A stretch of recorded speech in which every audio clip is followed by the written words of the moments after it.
You're rationalizing. You are spinning this to say what you want it to say. How beautiful and how wonderful it was that Jesus, through his life, death, resurrection, saved us all. What you're ignoring is that what it tells us is that your God is not always benevolent. In the past, he was angry and vengeful. That's not omnibenevolence. What it tells us is that he created this system knowing ahead of time what was going to happen, specifically created knowing that people would sin and fall away. And he thinks that it's just to punish one person for the sins of another, that the sins of the Father should carry on to the Son, that we are all responsible for original sin. Those are all immoral principles. Then what he does is he comes out and says, I've created this situation where I've turned everybody into sinners. So he sacrifices himself to act as a loophole for a rule that he made himself instead of just forgiving. It's an absolutely absurd and obscene and immoral philosophy. You can't just say, oh, that was Old Testament and now we're on to the New. And by the way, there are problems in the New Testament as well.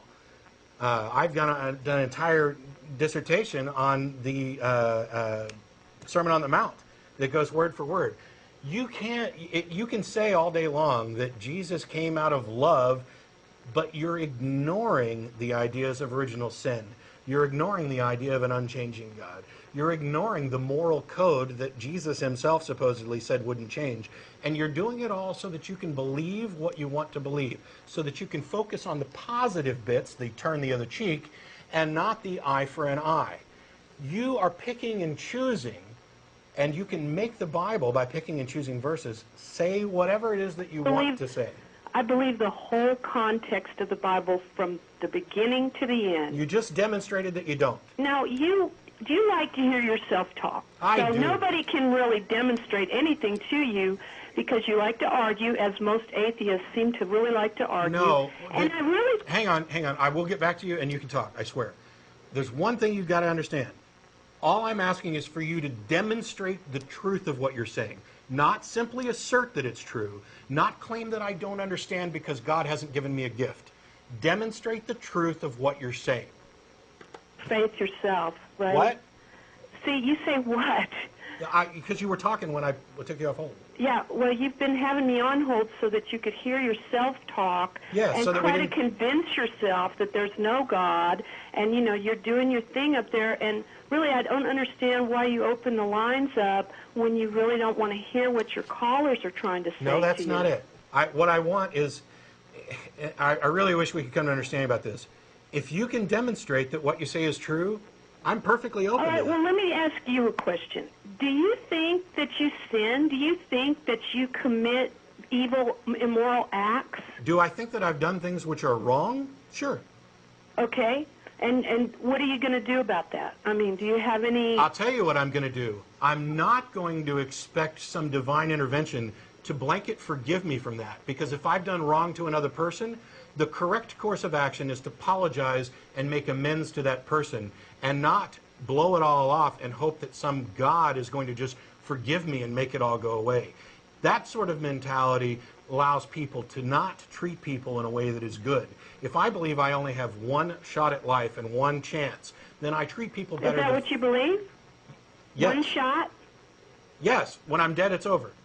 Okay, so you're born, you die, you're born, you live life, you do crummy things, and then you die. And that's that's not it. You're born, you live life, you may or may not do crummy things. You know anybody that has not done a crummy thing? No. Okay. But all right, your phrasing was you're born, you live, you do crummy things, you die. That's your take on what your life is No, that's about. your take on his life. Your take on it. I'm saying that you're born, you live, you do some good things, you do some bad things, and you try to make sure that the good things that you do outweigh the bad things that you do. What do you care if you only got one life and no God is involved? Just do whatever you want, right? Because there are 6 billion other people on this earth who I am accountable for. You think that if you don't believe in a God, you should just go ahead and do whatever you want? Where do you get a moral compass from if you don't have a God? Why do you think a moral code has to come from a God? And what makes it moral? If God says tomorrow that murder is correct, does that make it correct? God's not going to say that. How do you know? How do you know? Because I know the living God. Oh, and you've judged him to be good, right? He's a good God. And you think he's good. I know he's good. Okay, what basis are you using to judge that he's good? 50 years of, half my life No, not knowing him. and half I'm not my talking life about knowing experience. Him, I guarantee that God I know is a good God. And the last 25 years I've lived is a What testament to that. basis are you using to say that he's good? He is a supernatural God, and I experience him in supernatural ways on a daily basis. Well, I guess you're going to have to... You logical guys. Yes, we logical guys who aren't going to rely on faith and aren't going to waste any more time on this. When I ask you what basis you have for determining that your God is good, you completely miss the point and just talk about experience. You can't demonstrate anything you're talking about. You don't rely on reason. You're just going to believe things because you want to believe them. And we're out of time. Next week we'll be on again from